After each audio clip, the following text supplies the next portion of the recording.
I don't know how to write anything else, or I never even tried. But like this is my style of writing metal songs, and like so then when I get there and with my guitar and I'm writing stuff, I really enjoy it, and I write stuff that I wish someone else has wrote. You know, I write an album that I wish to buy and listen to it. You know.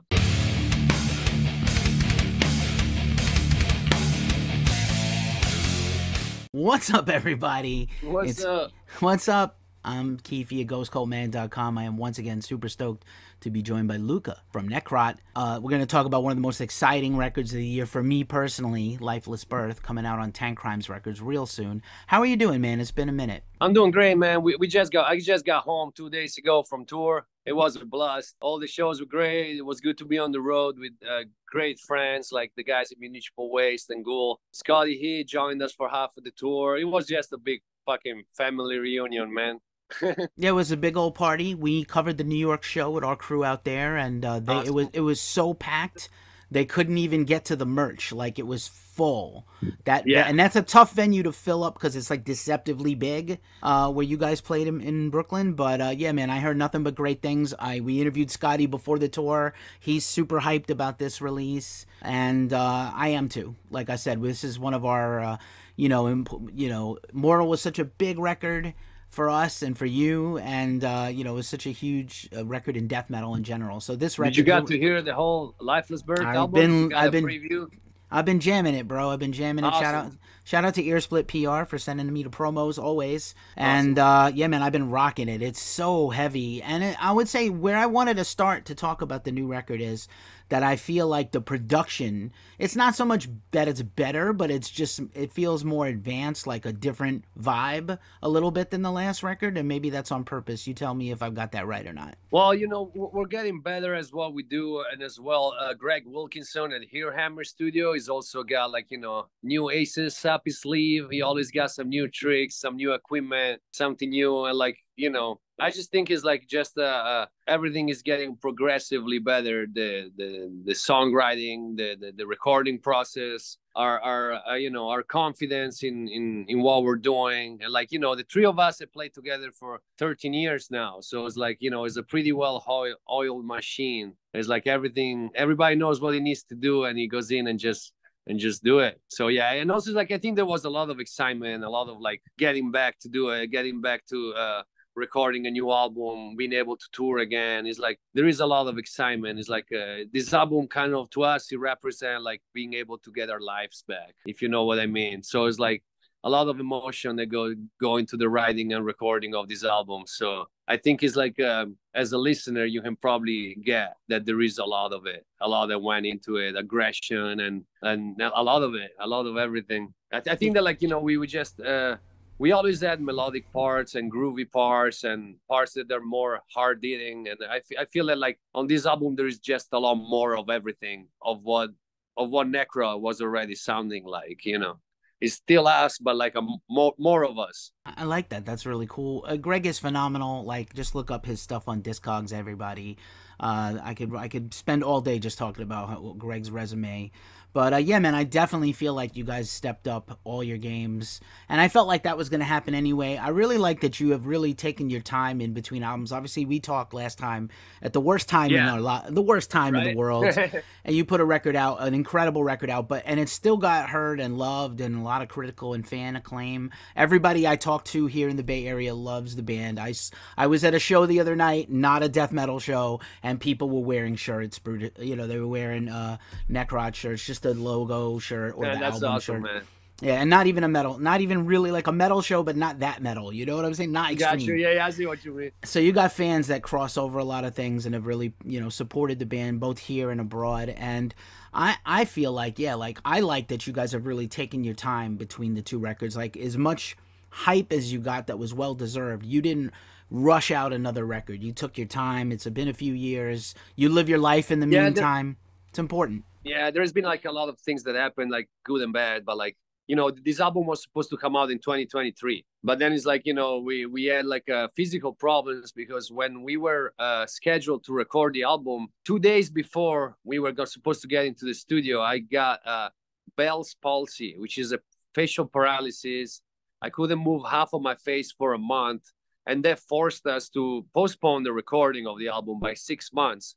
So that pushed back the release date by 6 months. He pushed back the tours where were supposed to happen around the album by six. Everything got pushed back, but ultimately it was just a matter of time, and now we're back. The album is about to come out. We just finished 44 days on the road, and we got another 6 weeks of a headlining tour coming up in June and July. We're gonna be playing all over the US. We're gonna be playing Canada, and the Bat is coming on tour with us, and Phobophilic, and Street Tomb, which is like a newer, not that new, but a newer band on Carbonized Records, and we're really looking forward to it, man. It's gonna be badass. Like, it's so good to get back to do what we're best at, And Bad is so good, and I'm really excited for their next record. And Phobophilic, all our fans, whenever we post about them, there's a lot of comments and shares. Excellent. So people are they deserve it.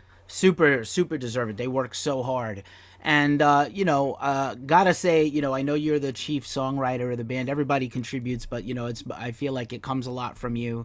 And this thing is, it's, a lot of bands could do a lot of riffs, like a riff salad, but I like that this album has really meaningful parts and changes, not for the sake of it, but like really cool tempo changes, really cool progressions, like almost progressive metal, like Death or Cynic a little bit, or Gorguts. Damn, I appreciate it, man.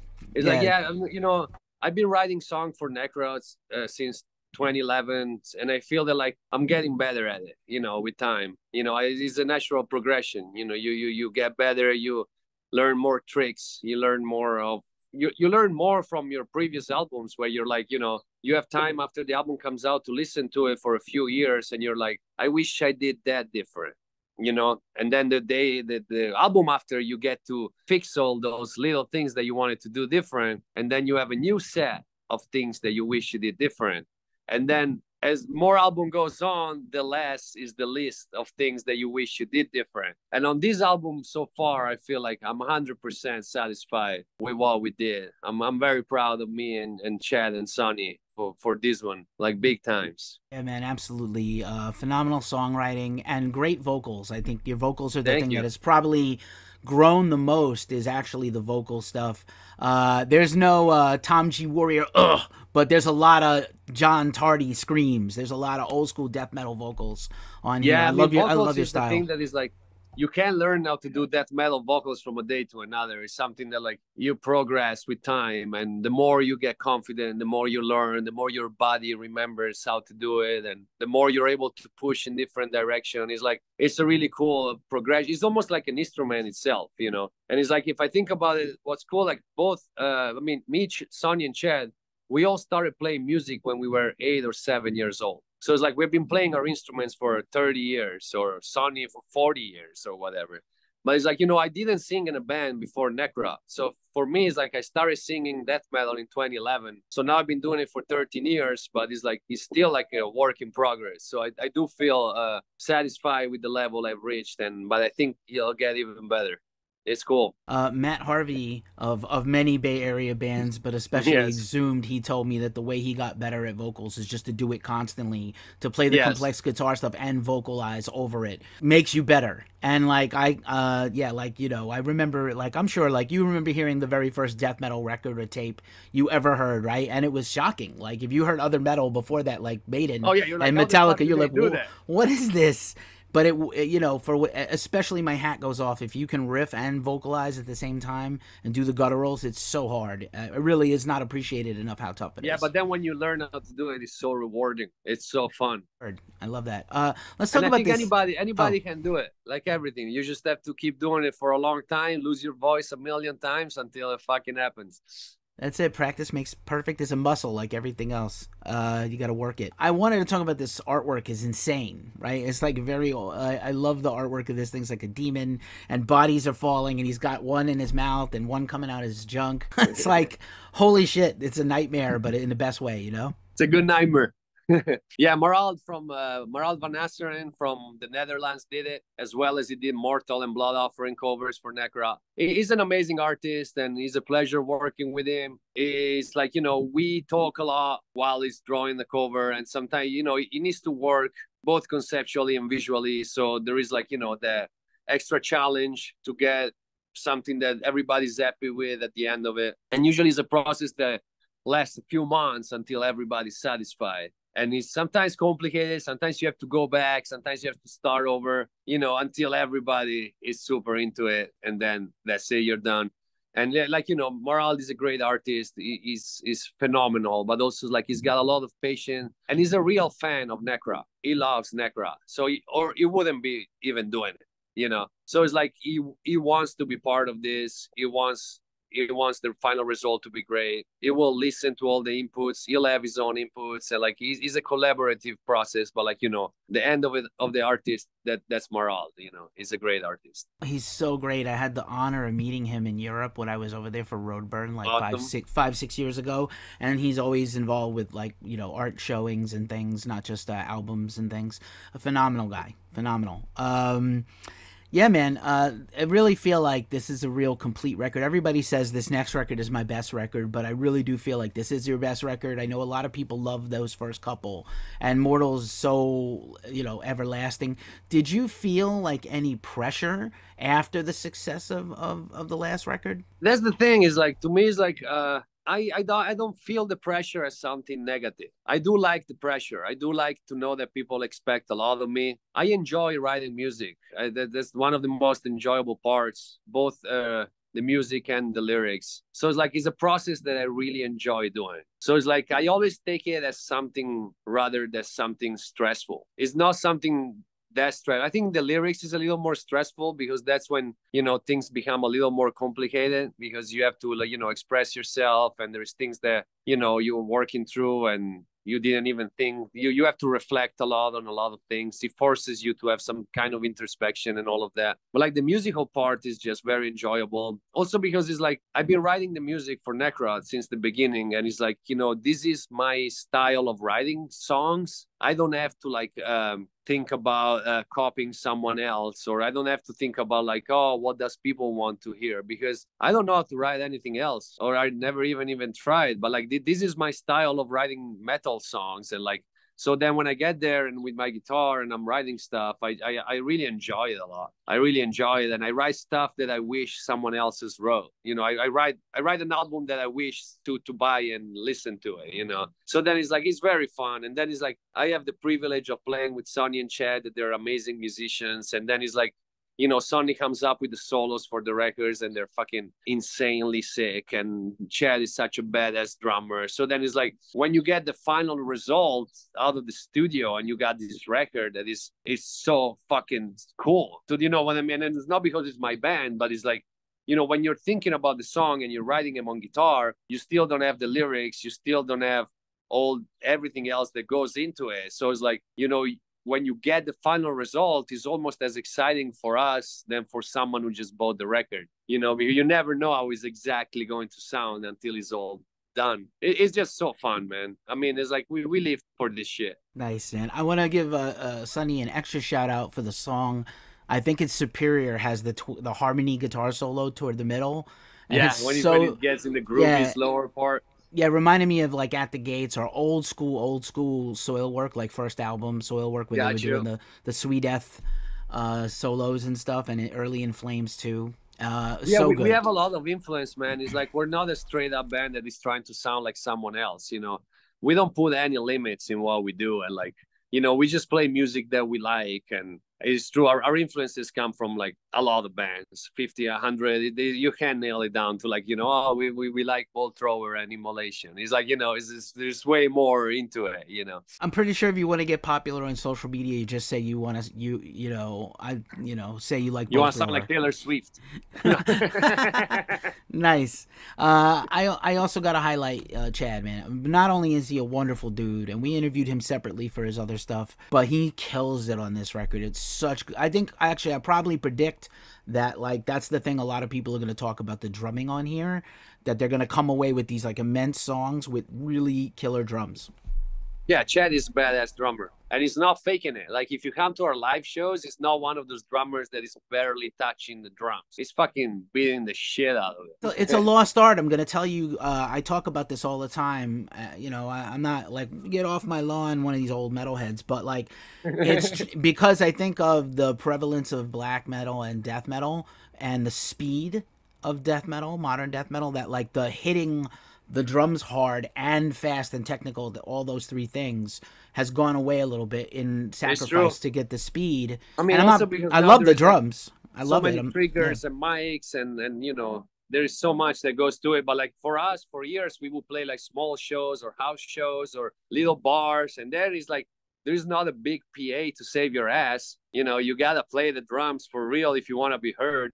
Because we would crank our amplifiers as fucking as loud as they get. So then Chad would have to beat the shit out of the drums if you want someone to hear him. So then you do all that underground stuff for many years and it sticks with you. Also, it's like Chad and me and Chad, we started the band that I just turned 24 and he was 18, and I would stress him out so much on hitting the drums hard. He would already hit them hard. I would be like, hit them harder. And like so it's like he's a badass drummer, but yeah, he needs to buy drum heads often or new sticks. Let's get that endorsement rolling in. I know, right? Make the phone calls, everybody. I want to. It's almost like you guys. Just as we wind this up, I want to give you back your time on a busy day for you. I feel like you guys are almost getting too big locally to play the small places you used to, and I think you're gonna have to start booking like bigger places to play. Yeah, that's what we're gonna start doing, man. Also because I don't want people to not be able to come to our show. It's not even about us, but it's like last time we played a spot that was like a 400 capacity venue, and there were people outside that they couldn't get in because the place was a capacity and someone got turned away. So it's like, I don't care. I'd rather find a bigger spot. And you know what? We probably make less money when we play a bigger spot because the bigger spot is more expensive to book. It's got more expenses. They take a bigger cut. They have to pay a bunch of employees. But like, I don't give a shit. I'd rather play a bigger spot and make less money, but make sure everybody that wants to go see the show, he'll be able to get in.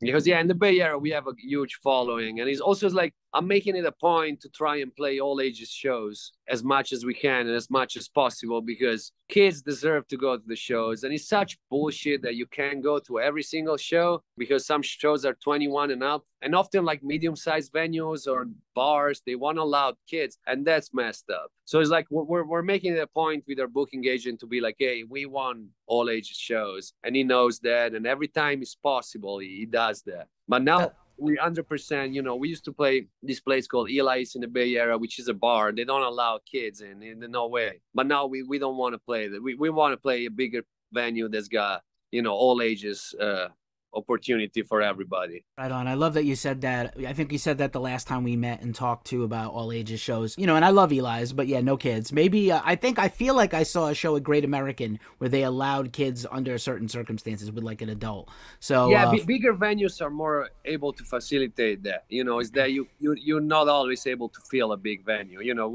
We're not that big yet that we can play a big venue in every city. We can play a bigger venue in some cities on certain days of the week, but on Monday in South Carolina, we can't play a fucking 700 capacity place. Nope, it's gonna be ground zero, like the only place to play. Yeah, man, of course. And shout out to them. Hey, man, great to see you. We're going back to South Carolina in the summer. I'm still. Yeah. A lot of tour dates coming up. We had a great show like a couple of weeks ago. Yeah, of course. Yep, I saw that. Be safe on the road. Congratulations on Lifeless Birth, and just keep it up, man. Thank you very much. I'm very proud. I'm very proud to have followed your whole career, and I'm proud that you stayed with Tankcrimes and stayed loyal. Because I'm sure you see all the other bands. No disrespect, you see a lot of bands that leave, and Tankcrimes is taking good care of you, and you've been a great at representing the label too. So shout out to them. Shout out to you. Thanks for being with us again. All right, cheers, man. Thanks for giving the time for the interview. And April 12th, the Lifeless Birth comes out. Check it out if you can, everybody. I know you did already. That's cool that you got it first, man. Yeah, I did. You wait out. You get some records. You get to hear it first than everybody. I never brag, but it's it's a bonus. But that allows me to talk to you and know what I'm talking about. So it's like I don't I don't ever like act like it's a big deal. It's less of a big deal. I'd rather meet you and talk to you. I'm still gonna go buy the record, by the way. Like I'm gonna go buy one at the show because that's what I do. I get in free and I still buy a shirt and a record. Sick, man. Bands appreciate that, man. No doubt. I'll see you soon, pal. Awesome. Take care. Take care, buddy. Appreciate it.